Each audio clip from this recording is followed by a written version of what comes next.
آیات کے پردے میں نشانات کا مخزن، قرآن کا ہر حرف کرامات کا مخزن۔ اعوذ باللہ من الشیطان الرجیم، بسم اللہ الرحمن الرحیم۔ یا ایھا الذین آمنوا اتقوا اللہ وذروا ما بقی من الربا ان کنتم مؤمنین فإن لم تفعلوا فأذنوا بحرب من اللہ ورسولہ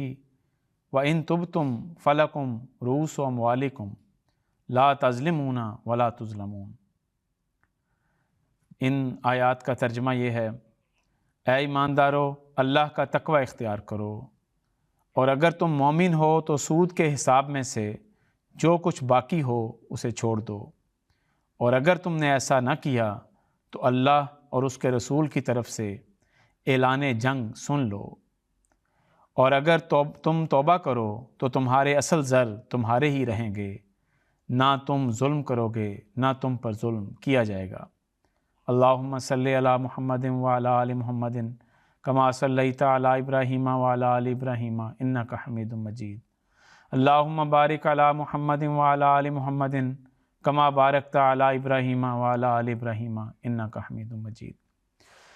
سامعین کرام، ہم آیات کے شان نزول کے حوالے سے بات کر رہے ہیں۔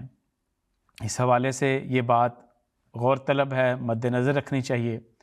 کہ جب یہ کہا جاتا ہے کہ اس آیت کا شان نزول فلاں واقعہ ہے، تو اس کا مطلب یہ ہوتا ہے کہ اس واقعے پر یا اس واقعے پر بھی یہ آیت چسپاں ہوتی ہے، نہ یہ کہ اس واقعے کی وجہ سے اللہ نے یہ آیت نازل کی۔ اس آیت نے تو بہرحال نازل ہونا ہی تھا۔ جو آیات میں نے ابھی آپ کے سامنے پڑھی ہیں، یہ آیات سود والی آیات، آیات ربا کہلاتی ہیں۔ اس کے دو شان نزول بیان کیے جاتے ہیں۔ شان نزول کے حوالے سے ایک کتاب ہے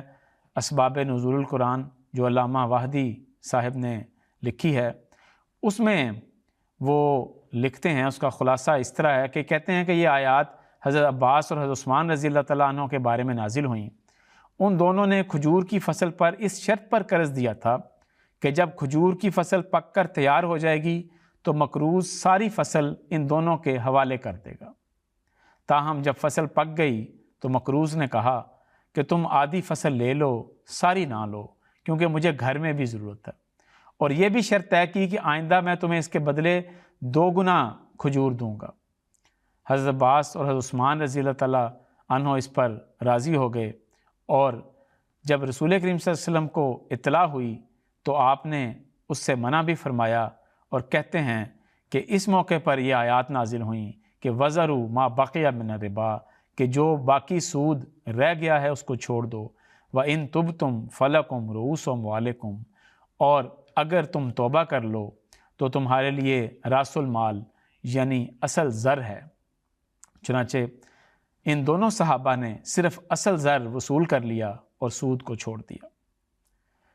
دوسری روایت کے مطابق یہ آیت حضرت عباس اور حضرت خالد بن ولید رضی اللہ تعالیٰ عنہ کے بارے میں نازل ہوئی۔ یہ دونوں احباب دور جاہلیت میں لوگوں کو سود پر قرض دیا کرتے تھے۔ اس پر اللہ تعالیٰ نے یہ والی آیت نازل کی، اور نبی کریم صلی اللہ علیہ وسلم نے فرمایا، اعلان فرما دیا کہ جاہلیت کے زمانے کے تمام سودی معاملات ختم کر دیے گئے ہیں، اور فرمایا کہ سب سے پہلا سود میں حضرت عباس بن عبد المطلب کا منسوخ کرتا ہوں۔ سامعین کرام، عرب میں 2 قسم کے سود کا رواج تھا۔ پہلی قسم تو یہ تھی کہ قرض دیتے وقت یہ طے کر لیا جاتا تھا کہ میں تمہیں 1 دینار دے رہا ہوں، 1 مہینے کے بعد یا جو بھی مقررہ مدت ہوگی، جب تم واپس کرو گے تو تم مجھے 2 دینار واپس کرو گے، یا اس کو بڑھا کے واپس کرو گے۔ اگر زیادہ تاخیر ہوگی تو سود بڑھتا چلا جاتا تھا۔ اس کو کوئی چیک کرنے والا نہیں تھا، کوئی شرح مقرر کرنے والا نہیں تھا۔ اس قسم کے سود کو منع کرنے کے لیے حضرت عثمان رضی اللہ تعالیٰ عنہ بیان کرتے ہیں کہ آن نے فرمایا کہ لا تبیع الدینار فرمایا کہ لا تبیعوا الدینار بالدینارین ولا الدرہم بالدرہمین، کہ ایک دینار کو 2 دینار کے بدلے اور 1 درہم کو 2 درہم کے بدلے فروخت نہ کرو۔ دوسرا طریقہ سود کا یہ تھا کہ ایک شخص 1 کلو کھجور کے بدلے 1.5 کلو کھجور طلب کرتا تھا اور وقت بھی مقرر کیا کرتا تھا کہ اتنے عرصے کے بعد مجھے اسی قسم کی کھجور مجھے چاہیے۔ گویا کہ جنس کے اوپر جنس بڑھا کر لی جاتی تھی۔ مثلا اگر سونا ادھار لیا جا رہا ہے تو پھر بدلے میں زیادہ سونا ادھار لیا جاتا تھا، اگر کھجور لی جا رہی ہے تو بدلے میں زیادہ، اگر چاندی لی جا رہی ہے تو بدلے میں زیادہ۔ تو اس کے بارے میں بھی اس سود کو بھی منع کر دیا۔ چنانچہ آن وسلم نے فرمایا کہ سونے کے بدلے سونا اور چاندی کے بدلے چاندی، گندم کے بدلے گندم، جو کے بدلے جو، کھجور کے بدلے کھجور، نمک کے بدلے نمک، ایک جیسا دست بدست ہونا چاہیے۔ جس نے زیادہ دیا یا زیادہ طلب کیا اس نے سود لیا، لینے اور دینے والا اس میں برابر ہے۔ تو اسلام نے ان دونوں قسم کے سود کو منع فرما دیا اور فرمایا کہ یہ کسی بھی قسم کا چاہے لینے والا ہو یا دینے والا، دونوں ہی صورتیں سود کی منع ہیں۔ لیکن سود ہے کیا چیز اور تعریف کیا ہے؟ ایک تو یہ رواج میں نے بتا دیا کہ عرب میں کیا رواج تھا، دوسرا سود کی تعریف آن حضرت صلی اللہ علیہ وسلم نے خود فرما دی۔ آن صلی اللہ علیہ وسلم نے فرمایا کل قرض جر منفعتا فہو ربا، کہ ہر وہ قرض جس پر نفع حاصل کیا جائے وہ سود ہے۔ حضرت مسیح موعود علیہ السلام نے بھی سود کی تعریف فرمائی اور آپ نے اس حدیث کی گویا ایک رنگ میں تصدیق کر دی۔ حضرت مسیح موعود علیہ السلام فرماتے ہیں کہ شرع میں سود کی یہ تعریف ہے کہ ایک شخص اپنے فائدے کے لیے دوسرے کو روپیہ قرض دیتا ہے اور فائدہ مقرر کرتا ہے، یہ تعریف جہاں صادق آوے گی وہ سود کہلاوے گا۔ تو گویا یہ بتا دیا کہ جس لین دین میں 2 چیزیں پائی جاتی ہوں وہ سود کی کیٹیگری میں آئے گا۔ نمبر 1 کہ وہ سود کے لیے اس کو قرض دیا جائے، نمبر 1، اور نمبر 2 کہ وقت مقرر ہو، فکس پروفٹ ہو۔ نمبر 1 کہ وقت مقرر ہو اور نمبر 2 نفع مقرر کیا جائے۔ تو گویا جس چیز میں یہ 2 چیزیں شامل ہو جائیں گی وہ حضرت مسیح موعود علیہ السلام کی تعریف کے مطابق اور جو حضرت صلی اللہ علیہ وسلم نے تعریف فرمائی ہے اس کے مطابق یہ سود کہلائے گا۔ ایک بات سمجھنے والی ہے کہ سود کیوں حرام ہے، اس کی حرمت کی کیا وجہ ہے۔ دیکھیں، اسلام ظلم اور زیادتی کے خلاف ہے۔ سود کے حرام ہونے کی وجہ یہ ہے کہ سود کی وجہ سے ایک شخص یا ادارہ یا کمپنی دوسرے کی مجبوری کا ناجائز فائدہ اٹھاتے ہوئے اس پر ظلم کرتا ہے اور اس کو قرض کے بوجھ تلے دبا دیتا ہے اور پھر یہ قرض بڑھتا چلا جاتا ہے۔ پس سود کو سمجھنے کا اصول یہ ہے کہ اس کے نتیجے میں ایک فریق مالی لین دین کے ذریعے دوسرے فریق پر ظلم کرتا ہے اور اس کو دباتا چلا جاتا ہے، یا پھر ایک فریق ساری دولت اپنے پاس اکٹھی کرنا شروع کر دیتا ہے اور غریب طبقہ مزید غریب ہو جاتا ہے اور اس طرح دولت چند ہاتھوں میں تقسیم ہو کر رہ جاتی ہے۔ تو جو میں نے شروع میں قرآن کریم کی آیت پڑھی تھی وہ آیت انتہائی اہم ہے سود کے معاملات کو سمجھنے کے لیے۔ اس میں اللہ تعالیٰ فرماتا ہے کہ سود کی حرمت کی وجہ یہ ہے کہ لا تظلمون ولا تظلمون، کہ نہ تم ظلم کرو گے اور نہ تم پر ظلم کیا جائے گا۔ یعنی سود کی وجہ سے ایک فریق ظلم کر رہا ہوتا ہے اور دوسرا مظلوم بن رہا ہوتا ہے۔ تو یہ جو آیت کا ٹکڑا ہے سمجھ لیں کہ اس نظام کو سمجھنے کے لیے ایک چابی ہے۔ گویا اس آیت کی روشنی میں اسلام ایسے سود سے منع کرتا ہے جس میں غرباء پر ظلم کیا جا رہا ہو، جس میں ایک فریق ظالم بن رہا ہو اور دوسرا مظلوم بن رہا ہو، ایک طبقہ امیر سے امیر ترین بن رہا ہو اور دوسرا طبقہ غریب سے غریب تر ہو رہا ہو۔ پر اس لحاظ سے اب ہمیں دیکھنا پڑے گا کہ کیا آج کل کے بینکنگ سسٹم میں امیر غریب کا استحصال کر رہا ہے یا نہیں، کیا بینک ظالم بن رہا ہے یا نہیں۔ اس حوالے سے کئی باتیں غور طلب ہیں۔ اسی لیے حضرت مسیح موعود علیہ السلام نے فرمایا تھا کہ آج کل یہ مسائل زیر و زبر ہو چکے ہیں، ہمیں دوبارہ سے اس کے متعلق غور کرنے کی ضرورت ہے۔ چنانچہ حضرت سیدنا حضرت خلیفۃ المسیح الخامس ایدہ اللہ تعالیٰ بن عزیز فرماتے ہیں کہ اسلام نے جس سود سے منع فرمایا ہے اس میں غرباء کی مجبوری کا ناجائز فائدہ اٹھاتے ہوئے انہیں قرض دیتے وقت اس پر پہلے سے سود کی ایک رقم معین کر لی جاتی تھی اور غریب اس سود در سود کے بوجھ تلے دبتا چلا جاتا تھا اور یہ قرض اور سود کبھی ختم ہونے کا نام ہی نہیں لیتا تھا۔ جبکہ موجودہ زمانے میں اگر کوئی قرض لی ہوئی رقم واپس کرنے کی استطاعت نہ رکھتا ہو اور اس کا دیوالیہ نکل جائے تو بینکرپسی کے تحت وہ قرض ختم بھی ہو جاتا ہے۔ اسی لیے اس زمانے کے حکم و عدل سیدنا حضرت مسیح موعود علیہ الصلوۃ والسلام نے فرمایا ہے کہ اب اس ملک کے اکثر مسائل زیر و زبر ہو گئے ہیں، کل تجارتوں میں ایک نہ ایک حصہ سود کا موجود ہے، اس لیے اس وقت نئے اجتہاد کی ضرورت ہے۔ اور حضور علیہ الصلوۃ والسلام کے اس ارشاد کی روشنی میں جماعت احمدیہ اس بارے میں تحقیق بھی کر رہی ہے اور اس پر جو معاملات آتے ہیں وہ حضرت صاحب اس کے بارے میں تحقیق کرواتے بھی رہتے ہیں۔ تو سامعین کرام، اس کے بعد ہم بعض سوالوں کے جوابات کی طرف آتے ہیں جو سیدنا حضرت خلیفۃ المسیح الخامس ایدہ اللہ تعالیٰ بن عزیز نے مختلف مواقع پر حالات حاضرہ کے حوالے سے بیان کیے۔ مثلا ایک سوال بڑی کثرت سے کیا جاتا ہے کہ اگر سیونگ اکاؤنٹ میں رقم رکھی جائے تو اس پر بینک کچھ منافع دیتا ہے، کیا یہ منافع ذاتی استعمال میں لانا جائز ہے؟ اس کو بعض انٹرسٹ کا نام دیتے ہیں، بعض کہتے ہیں یہ ربا ہے، کوئی استعمال نہیں کر سکتے۔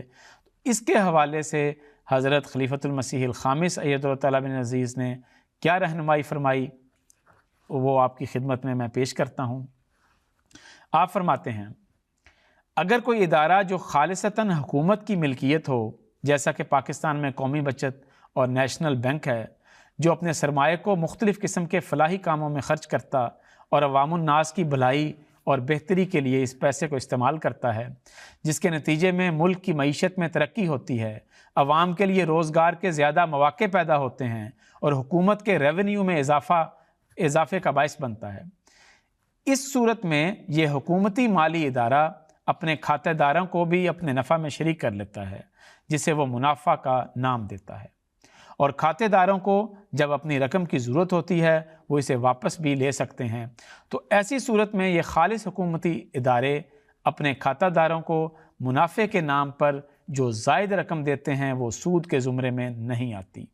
بلکہ وہ بادشاہ کی طرف سے ایک احسان سمجھا جائے گا، لہٰذا ایسا منافع انسان اپنے ذاتی استعمال میں لا سکتا ہے۔ تو یہ حضور کی بڑی واضح رہنمائی ہے کہ وہ چیز، وہ منافع جو بینک دیتا ہے، آئسا اکاؤنٹ ہے مثلا آپ کا پرسنل سیونگ اکاؤنٹ ہے، اگر وہ حکومت سے الحاق شدہ ہے اور حکومت اس کی نگرانی کر رہی ہے تو ایسے اکاؤنٹ سے ملنے والا منافع آپ اپنے ذاتی استعمال میں بھی لا سکتے ہیں۔ لیکن اگر آپ کو وہ منافع کسی حکومتی بینک سے نہیں مل رہا یا ایسے بینک سے نہیں مل رہا جس کو حکومت سپورٹ کرتی ہو، تو اس صورت میں اس کا مطلب یہ ہے کہ وہ سود ہے۔ تو ایسی چیز چونکہ وہ انہوں نے آپ کو دینا ہی دینا ہے، اس کے بارے میں حضرت مسیح موعود وسلم کا یہ ارشاد ہے کہ ایسی رقم پھر اشاعت اسلام کی مد میں دے دی جائے۔ سوال نمبر 2، ایک اور سوال کی طرف چلتے ہیں کہ کیا مورگیج سود ہے؟ تو اس کے حوالے سے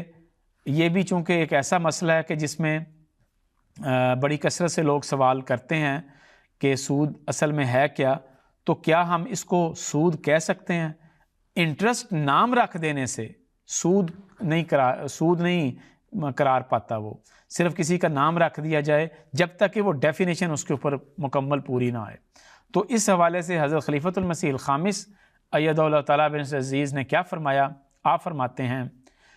پہلی بات یہ ہے کہ اسے سودی قرض قرار دینا کلیتاً درست نہیں، کیونکہ اس طریقہ کار میں مکان خریدنے کے لیے بینک یا کسی مالیاتی ادارے سے جو قرض حاصل کیا جاتا ہے، جب تک یہ قرض واپس نہ ہو جائے یہ مکان ایک حد تک قرض دینے والے بینک یا اس مالیاتی ادارے کی ملکیت رہتا ہے۔ جو اسلام کے جائز کردہ طریقہ کار رہن کی ایک صورت بنتی ہے۔ گویا حضور فرما رہے ہیں کہ یہ ایک طرح سے رہن بن جاتا ہے جو کہ اسلام میں بھی جس کی اجازت ہے۔ قرآن کریم میں الفاظ ہیں فرحان و مقبوضہ، کہ رہن با قبضہ جائز ہے اور اس سے فائدہ اٹھانا بھی جائز ہے۔ تو حضور فرماتے ہیں کہ بینک یا مالیاتی ادارہ اپنے اس قرض پر جو کچھ زائد رقم وصول کرتا ہے، اگرچہ وہ اس کی وجہ پیسے کی ڈی ویلیویشن بتاتا ہے، لیکن وہ اس مکان کا کرایہ بھی تو سمجھا جا سکتا ہے جو رہن سے فائدہ اٹھانے کے زمرے میں آئے گا۔ پھر بینک یا اس مالیاتی ادارے کے اس قرض کے حساب کتاب رکھنے اور اس کی وصولی کے لیے مساعی کرنے میں اس کے مینجمنٹ اینڈ ایڈمنسٹریٹو چارجز بھی قرار دیے جا سکتے ہیں۔ دوسری بات جو حضور نے بیان فرمائی وہ یہ تھی، فرماتے ہیں کہ ان مغربی ممالک میں چونکہ ہر انسان اپنے رہنے کے لیے بھی آسانی سے مکان نہیں خرید سکتا، اس لیے یا تو اسے ساری زندگی کرائے کے مکان میں رہنا پڑتا ہے جس میں اسے زندگی بھر ادا کیے گئے کرائے کا اس مکان میں رہنے کے علاوہ اور کوئی فائدہ نہیں ہوتا، کیونکہ کرائے کی اتنی بڑی رقم ادا کرنے کے باوجود بھی یہ مکان کبھی بھی اس کی ملکیت نہیں ہوتا، یا پھر وہ مارگیج کی سہولت سے فائدہ اٹھا کر اپنی رہائش کے لیے ایک گھر خرید لیتا ہے جس پر اسے تقریباً اتنی ہی مارگیج کی قسط ادا کرنی پڑتی ہے جس قدر وہ مکان کا کرایہ دے رہا ہوتا ہے۔ لیکن مارگیج میں اسے یہ ایکسٹرا ایک زائد فائدہ دیا جاتا ہے کہ ان اقساط کی ادائیگی کے بعد یہ مکان اس کی ملکیت ہو جاتا ہے۔ تو گویا مارگیج ہرگز اس طرح کا سود نہیں ہے جس طرح کے بیان کیا جاتا ہے، جس کے نتیجے میں ایک فریق ظالم بن رہا ہے اور ایک فریق مظلوم بن رہا ہے۔ اس لیے میں نے عرض کیا کہ قرآن کریم کا جو اصول شروع میں بیان کیا تھا، لا تظلمون ولا تظلمون، کہ نہ تم ظالم بنو اور نہ تم پر ظلم کیا جائے گا، یا نہ تم مظلوم بنو۔ تو جہاں پہ یہ چیز نہیں آئے گی، جہاں پہ یہ چیز صادق نہیں آئے گی، وہ سود کی کیٹیگری سے نکل جائے گا۔ سود وہ ہوگا جس میں ایک فریق ظالم اور ایک مظلوم بن رہا ہوتا ہے۔ پھر ایک اور سوال جس کی طرف اکثر جو سوال کیا جاتا ہے کہ کیا قسطوں پر چیزیں خریدنا سود ہے؟ قسطوں پر اگر کوئی چیز خریدی جائے اور قسطوں کی جو رقم ہے وہ اصل رقم سے اگر زیادہ ہو جائے تو کیا یہ سود کے دائرے میں شامل ہوگی؟ اس کے بارے میں حضرت خلیفۃ المسیح الخامس ایدہ اللہ تعالیٰ بن عزیز فرماتے ہیں کہ نقد اور قسطوں میں اشیاء کی خرید و فروخت میں اشیاء کی قیمت میں کمی بیشی کے ہونے میں کوئی حرج نہیں، اور قسطوں میں کچھ زائد قیمت وصول کرنا سود کے ضمن میں نہیں آتا، کیونکہ اس صورت میں دکاندار کو قسطوں میں چیزیں خریدنے والوں کا باقاعدہ حساب رکھنا پڑے گا، اور ہو سکتا ہے کہ انہیں ان قسطوں کی ادائیگی کے لیے یاد دہانیاں بھی کروانی پڑیں، جس پر بہرحال اس کا وقت صرف ہوگا، اور دنیاوی کاموں میں وقت کی بھی ایک قیمت ہوتی ہے۔ چنانچہ ملازمت پیشہ لوگ اپنے وقت کی بڑی بڑی تنخواہیں لیتے ہیں۔ پھر حضرت خلیفۃ المسیح خامس ایدہ اللہ بن عزیز نے اس کا حوالہ حضرت مسیح موعود علیہ السلام کے دور سے دیا کہ اس قسم کا ایک سوال حضرت مسیح موعود علیہ السلام کی خدمت میں بھی پیش ہوا تھا۔ چنانچہ اخبار بدر نے یہ اعلان شائع کیا تھا کہ اخبار چلانے کے لیے ہمیں اخبار کی قیمت ایڈوانس میں ہم لے لیتے ہیں، جس سے اخبار چلانے میں آسانی رہتی ہے، اور جو ایڈوانس میں رقم دے اس سے ہم 3 روپے لیتے ہیں، اور جو لوگ ایڈوانس میں رقم نہیں دیتے اور بعد میں دینے کا وعدہ کرتے ہیں تو اخبار والے کہتے ہیں ہم ان سے اخبار کی قیمت 4 روپے لیتے ہیں۔ اس پر ایک دوست تھے، انہوں نے حضرت مسیح وسلم کی خدمت میں لکھا کہ حضور یہ جو زائد رقم لی جا رہی ہے یہ کہیں سود تو نہیں ہے؟ اس پر حضرت مسیح وسلم نے جو جواب عنایت فرمایا وہ یہ تھا، حضرت مسیح وسلم نے فرمایا میرے نزدیک اس سے سود کو کچھ تعلق نہیں، مالک کا اختیار ہے کہ جو چاہے قیمت طلب کرے، خاص کر بعد کی وصولی میں حرج بھی ہوتا ہے۔ اگر کوئی شخص اخبار لینا چاہتا ہے تو وہ پہلے بھی دے سکتا ہے، یہ امر خود اس کے اختیار میں ہے۔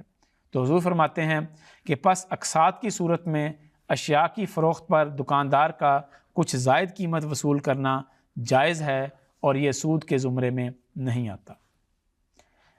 اب ایک آخری جو سوال ہے وہ پیش کرتا ہوں، کیا شیئرز خریدنا یا سٹاک مارکیٹ میں رقم لگانا جائز ہے؟ درست ہے۔ اس کے متعلق سیدنا حضرت خلیفۃ المسیح خامس ایدہ تعالیٰ بن نصیر فرماتے ہیں، جہاں تک مختلف کمپنیوں کے صرف شیئرز خریدنے کا معاملہ ہے تو اس میں کوئی حرج کی بات نہیں، کیونکہ یہ بھی ایک طرح سے نفع و نقصان میں شراکت والا ایک کاروبار ہی ہے، اگرچہ اس میں بہت زیادہ احتیاط کی ضرورت ہوتی ہے، کیونکہ اس کاروبار میں دھوکہ دہی کا بہت امکان ہوتا ہے۔ البتہ اگر یہ صورت ہو کہ ادھر شیئرز خریدے ادھر فروخت کیے اور صبح و شام شیئرز مارکیٹ کے انڈیکس بورڈ پر ہی نظر جمائی رکھی جائے تو یہ لاٹری سے ملتی جلتی صورت ہوگی جس کی ممانعت کا کسی کو انکار نہیں۔ سامعین کرام، آخر میں حضرت مسیح موعود السلام کا ارشاد سود کے حوالے سے پیش کرتا ہوں۔ آپ فرماتے ہیں کہ لوگ اس راز کو نہیں سمجھتے کہ متقی کے لیے خدا تعالیٰ کبھی ایسا موقع نہیں بناتا کہ وہ سودی قرضہ لینے پر مجبور ہو۔ یاد رکھو، جیسے اور گناہ ہیں مثلاً زنا، چوری، ایسے ہی یہ سود دینا اور لینا ہے۔ اللہ تعالیٰ ہمیں اس لعنت سے محفوظ رکھے اور بچائی رکھے اور اس کے حلال عطا فرمائے۔ وآخر دعوانا ان الحمد للہ رب العالمین۔